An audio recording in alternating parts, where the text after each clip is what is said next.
ఏంటే విశేషాలు? ఈ మధ్య ఇటు అసలు రావడం లేదు. ఏమైంది? అంత బిజీ అయిపోయావా? బిజీయా నా బొంద. చుట్టాలు వస్తేను. మీ వారు ఎలా ఉన్నారు? ఏం చెప్పమంటావు, ఈ మధ్య మరీ విచిత్రంగా తయారవుతున్నారు మా వారు. ఏంటో, నేనంటే ఇష్టమే కానీ మా వాళ్ళంటేనే ఎందుకో గిట్టదు. వాళ్ళు వస్తే చాలు మొహం అంతా మార్చుకుని అదొకలాగుంటారు. పలకరించడం బాగానే పలకరిస్తారు, కావాలంటే సెలవు పెట్టి వాళ్ళతో గడుపుతారు, అంతా బాగానే ఉంటుంది. కానీ ఎందుకో అదో రకమైన ముభావంగా ఉంటారు. ఎప్పటికీ అర్థం చేసుకోలేకపోతున్నాను నేను. చుట్టాలు వస్తే కాస్త మంచి చెడు చూడాలి కదా. అరే, ఏమన్నా తెప్పిద్దామంటే కదలరు మెదలరు. చెప్పిన వాటన్నిటికీ అన్ని రివర్స్లో తీసుకొస్తారు. అలా ఎలా కుదురుతుంది చెప్పు? బహుశా వాళ్ళు రావటం ఆయనకి ఇష్టం లేదేమో అనిపిస్తూ ఉంటుంది నాకు.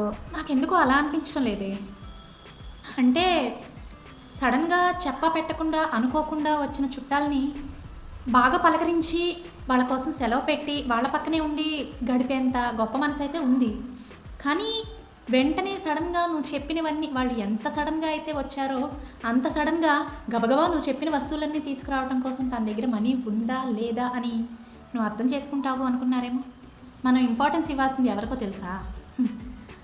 10 సార్లు నువ్వు బిర్యానీతో అవని చేపలతో అవని ఏదో ఒక వంటకంతో గొప్పగా విందు ఏర్పాటు చేసి చూసుకున్నా ఏదన్నా ఒక్కరోజు నీకు కుదరక ఏ పచ్చడో పప్పో వేసి పెట్టావనుకో, ఈ 10 సార్లు నువ్వు చేసిన బిర్యానీ రొయ్యల సంగతి పక్కన పెట్టేసి ఒక్కసారి నువ్వు చేసిన ఆ పచ్చడి పప్పు గురించి జీవితాంతం నిన్ను దెప్పుతూ చులకనగా చూసే చుట్టాలు ముఖ్యమా?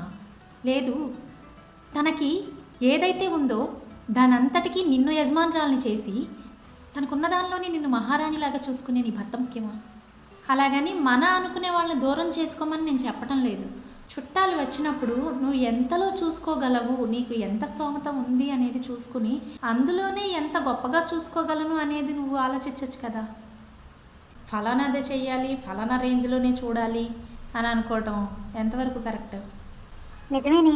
ఎప్పుడు కూడా చుట్టాలు వచ్చారు వాళ్ళని ఎలా చూడాలి, ఏ రేంజ్లో చూడాలి అని ఆందోళనలోనే ఉండేదాన్ని, కానీ దానికి తగ్గమని ఆయన దగ్గర ఉన్నాయా ప్రజెంట్ అని ఆలోచించేదాన్ని కాదు ఎప్పుడు కూడాను.